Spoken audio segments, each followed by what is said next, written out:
What's up, YouTube? I'm Mike, and today I'm back with what effectively is going to be a Trenbolone confessions video. You see that little flex right there? I've been feeling it in the gym today. I try on this channel to do my best at being totally transparent about everything that I talk about. I've pulled no punches in talking about the ups and downs of my marriage, the ups and downs of my cycles, you know, like everything that goes on in my life. I try to be as open and honest about my experience as possible. I feel like I've done a good job over the past 6 months of accurately describing and detailing the positives and negatives of all of the different experiments that I've been running. Over the past year, I have been never going below 600 milligrams of gear. I can't even remember. We're gaining on a year now of having been on a minimum of 600 milligrams of gear per week. I have experimented with high dose cycles going as high as 2 grams per week. I have experimented with 1, 2, 3, 19 NOR drugs at once, the mint cycle, all kinds of things that I have been doing to my body, trying to elicit different effects, and just for the purposes of guinea pigging, various different things, doing things that nobody else has done, or at least very few people have done, and almost nobody has talked about doing. And so you guys have heard the gory details about a lot of the problems that have happened during these cycles. The thing that I feel like I have not done a good enough job of, and I'm really only just now realizing it, which is terrifying, honestly, is that every time I sit down to make a video, I always put my best face forward. Like, so for example, until yesterday, like I went 6 days in between shooting videos because I was so miserable that I didn't want to sit in front of the camera. And so in a way, while I am very honest and transparent about the different things that I experience, often by the time you guys are hearing the negatives, you're hearing it after I've already come out the other side of it. Rarely do I get on here in the depths of a crushing depression. You know, I'm not just going to get on here and cry and sob and whine and be all, ready to go out. And, that's just not what I'm trying to do. And so a lot of people in like the social media sphere get accused of basically putting a fake face forward because it always seems like everything in their life is perfect and there's never any problems. And while I know that I have not betrayed your trust in that way, I have not done really a good job at really being totally transparent as to all the costs that myself and my family have experienced over the course of the last year. So the reason I'm making this video is because it's often not until you get out the other side of something that you have the perspective in order to be able to kind of process and then represent what you just experienced to yourself, much less an audience. You know, like one of the things that my wife has said in the past that I thought was really poignant was that there was a period in our relationship where we both were like suffering from crippling anxiety. I had treated my anxiety in the past with Xanax. She had never used a drug like that. She really never used any drugs at all. And I convinced her to try Xanax. And she was like, oh my God, like I didn't know how bad my anxiety was until it was gone. And that is often the way things can be in life, because at the end of the day, if you have any kind of a head on your shoulders, you're always trying to make the best of whatever situation you're in. In every one of my cycles and experiments, broke D game, roid rage, whatever the thing is going on, I'm always trying to make the best of it, if for no other reason than I don't want to have to stop doing the gear. Like Trenbolone causes massive, horrific, terrible problems for you as the user and for everyone around you. And the only reason that I've been able to keep my marriage together is for 2 reasons. One, I have learned, like my wife says, I tamed the beast. I learned to control the Trenbolone for better or worse. And because she has learned to tolerate me on it and tolerate my shortcomings when I'm incapable of controlling it. So see, it always takes two. But the truth of the matter is that you really never know sometimes how bad things are until they get better. And so, man, the last 48 hours has been like a fucking rebirth for me. Like it's hard to put into words how much better I feel today and yesterday than at least the week prior. I feel like I feel like my quality of life has really been going in the toilet since around the mint cycle. Again, I'm not just blaming the mint, because I now know that despite the fact that I had successfully been on Deca for 15 weeks prior to starting the mint, I now know that it was steadily increasing my estradiol level, even though I had not presented with any significant problems yet. So about the time that I got off of my tried and true cycle, which was basically low dose tren, it's like 70 to 80 milligrams of tren E per week, 500 milligrams of test per week, and then whatever non-aromatizable compounds you want to throw in there. Throw in there Primo, Masteron, whatever the dose, it doesn't matter. That's where I was dialed into the sweet spot. I had my estrogen perfectly in line, and I was taking cabergoline to offset the effects of whatever 19 NOR drugs were in my system and keep me with a fresh head on my shoulders, a positive outlook on life. The trend is always going to be it's always going to be a downer. That's just part of trend. Trend is always going to cause you to look at things in the most negative light possible, and that does definitely seem to be dose dependent to some degree. Now, let me clarify when I say dose dependent. It's really like sort of an on-off switch. It's like less than 100 milligrams of tren, and I'm basically totally good. 100, maybe 120, and you don't like just ease into negativity. It's like at 80, you're good. At 120, you're bad. At 200 plus, total dumpster fire. Like, that's basically the way it is. And it's not like 500 milligrams of tren is substantially worse feeling than 200. It just isn't. It's not in my body. And so when I decided to stop doing what I knew worked, where I had all my levels dialed in, and I committed myself to doing various experiments, adding in Deca to see if the cabergoline would offset the Deca D and all of the problems that Deca can cause, I successfully was able to do that with cabergoline. That was a successful experiment. What I did not know was how bad, there goes the sizzle, was how bad the estrogen was climbing, and that ended up putting me into basically a 6-month period of abject, total suffering. So when I started playing, and so let me again step back, because I don't want this to be a sob fest. The point of this video is to try to drive home that nothing I have been doing on this channel should be taken lightly. I am absolutely 100% unequivocally not endorsing or advocating anybody do to themselves or to their families what I have spent the last 6 months doing. So every time I get on here and make a video and I talk about how great of a day I had on Mint, or how I felt like I was growing more than I'd ever grown, or how great this part of Deca was, or how great the come up on Tren Ace was, like I come on here and I sing the praises of all of these different positive effects that I'm getting from various different experiments. But that does not do enough to highlight how much of the last 6 months have been spent in absolute suffering.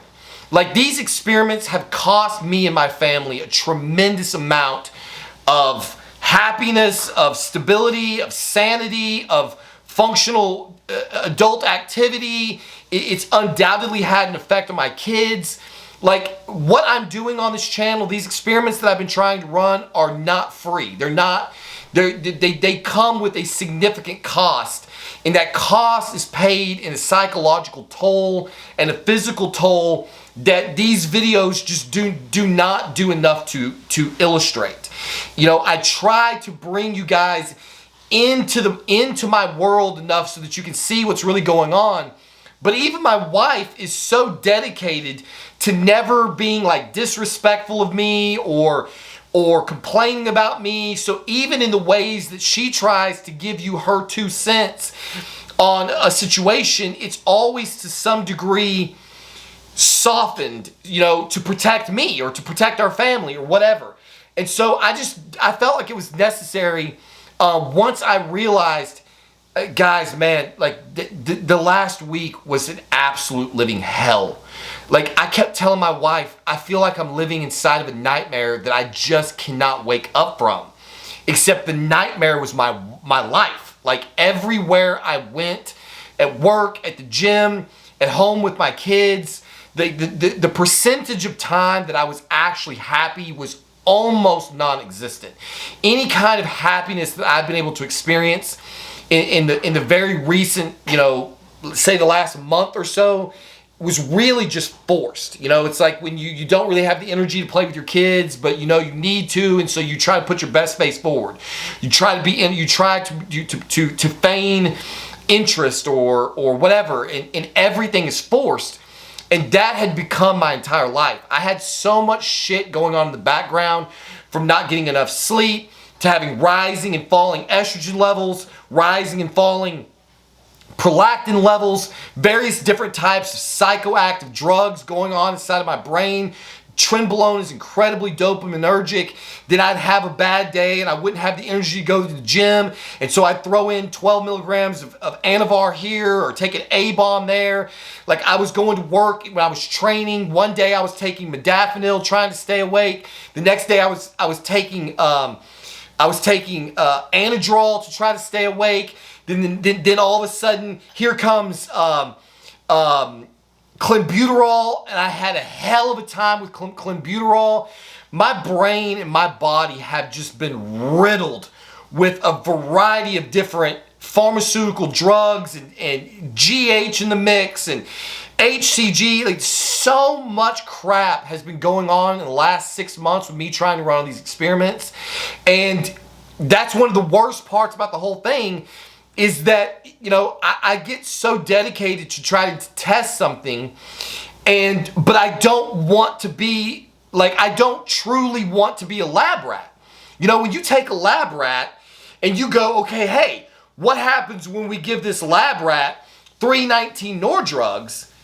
That's all you do. You give him 319 Nor drugs. If it breaks his dick, nobody cares. If he's fighting with all of his mates in the cage, or if he can't get to work, if he's in bed all day, that's just part of the experiment. Part of the experiment is to find out what exactly do 319 Nor drugs do.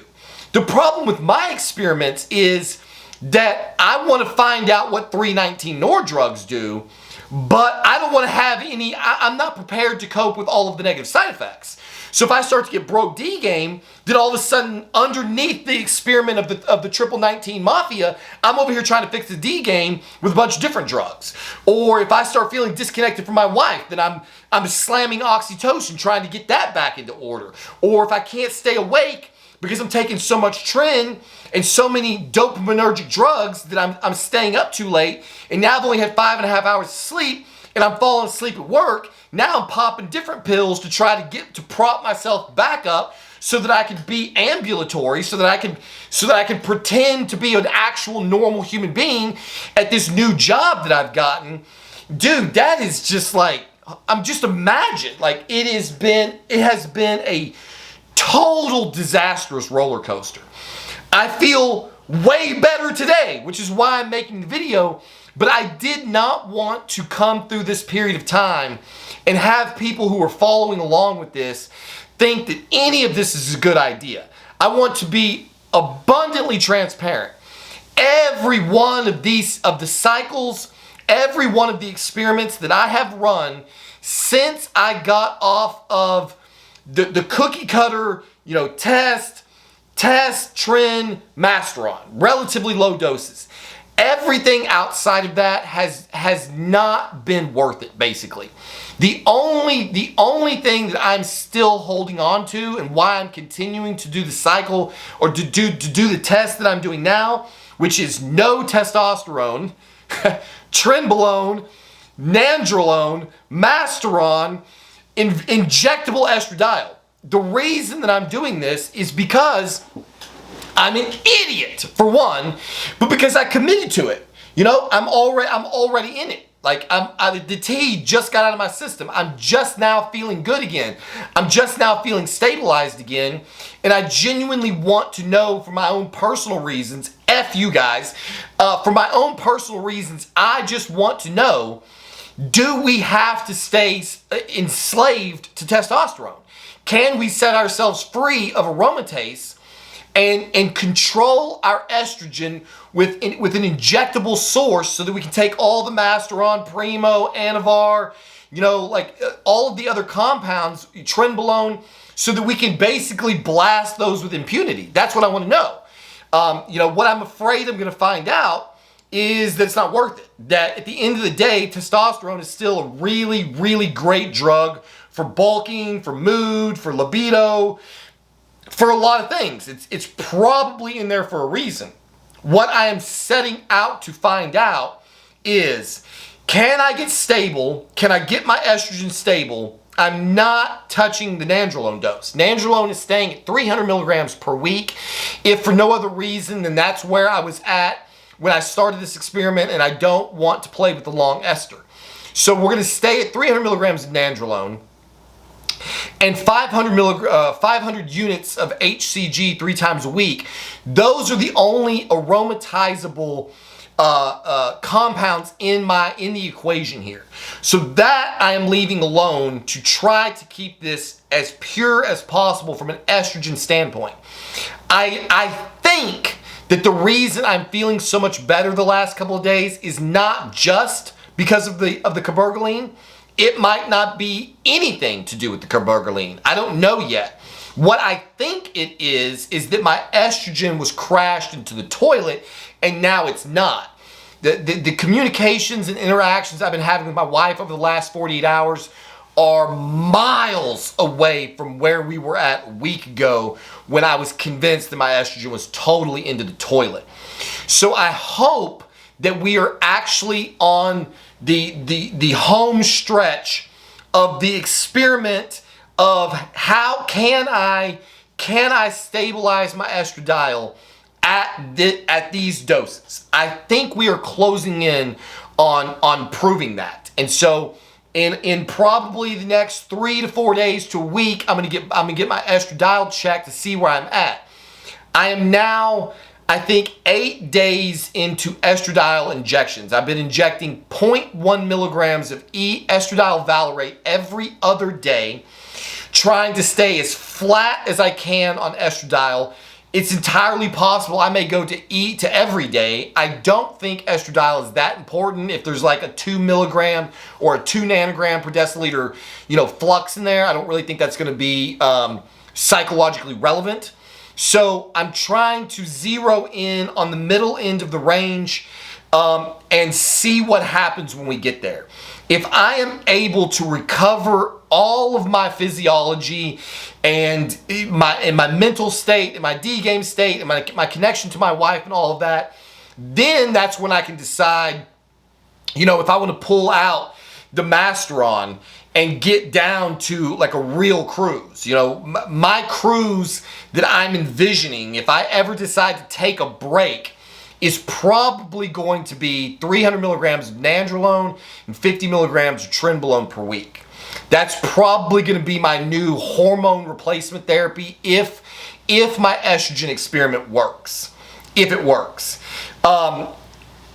For a myriad of reasons. I think those compounds give me the best bang for my buck.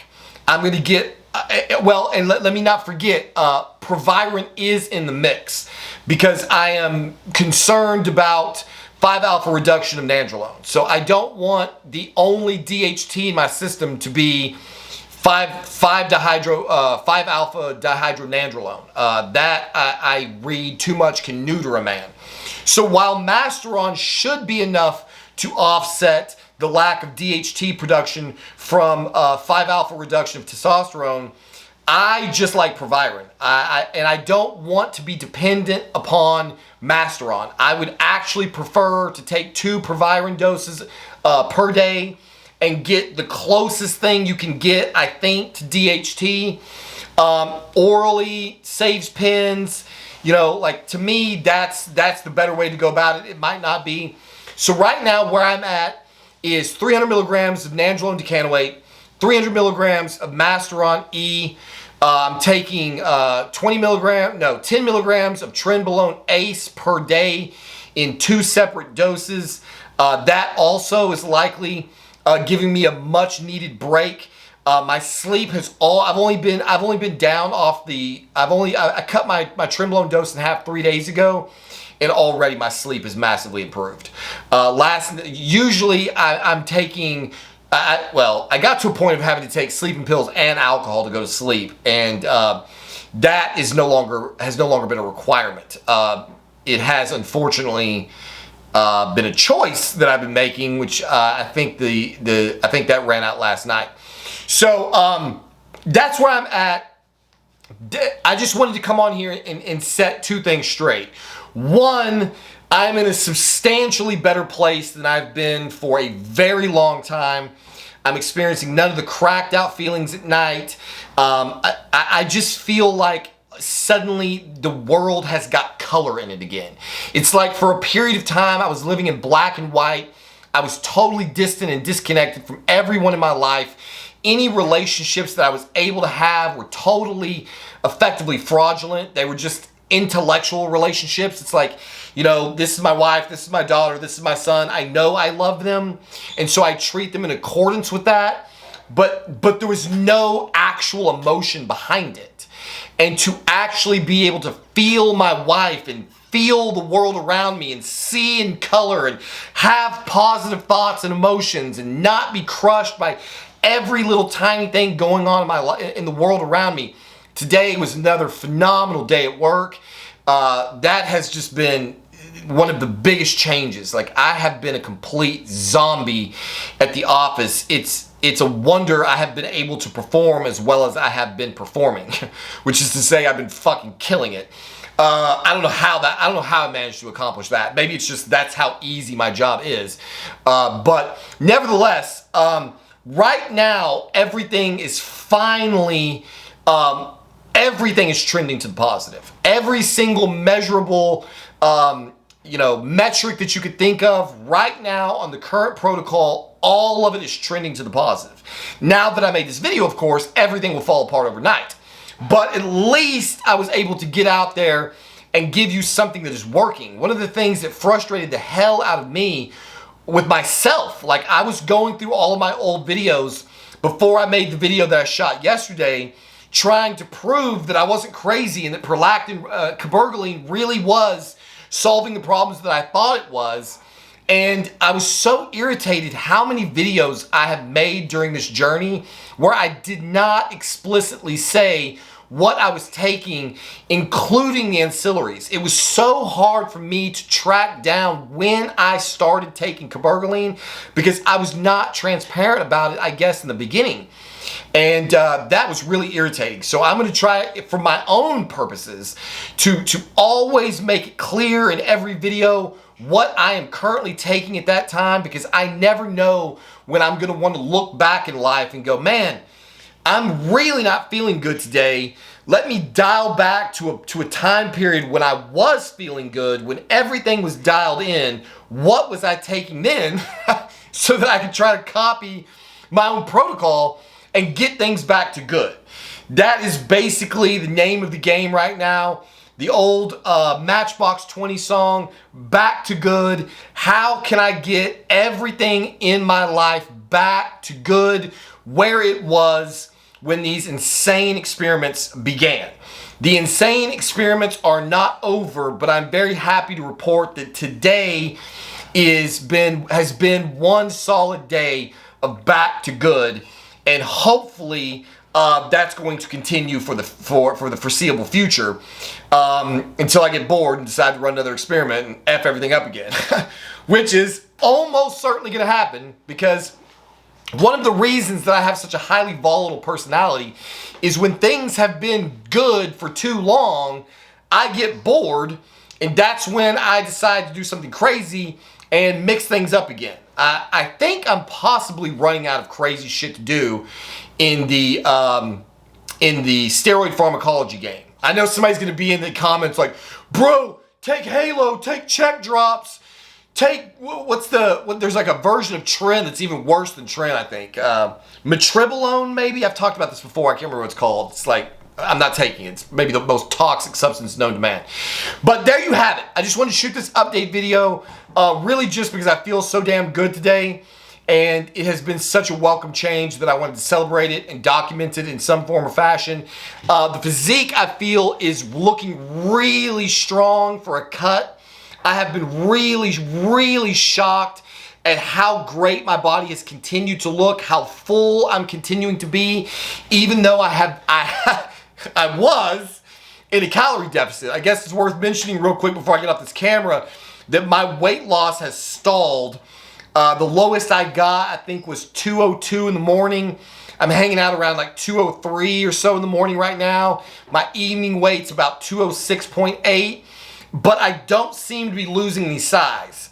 I had my wife doing some measurements, and I have not lost any size in the muscles that I typically measure. I think my biceps might be down a tiny, like maybe a quarter or a tiny bit.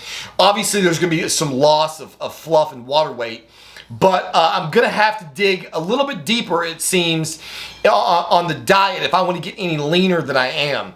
I may go get a body scan just to find out where I'm at now, because I have really been trying hard to restrict my calories.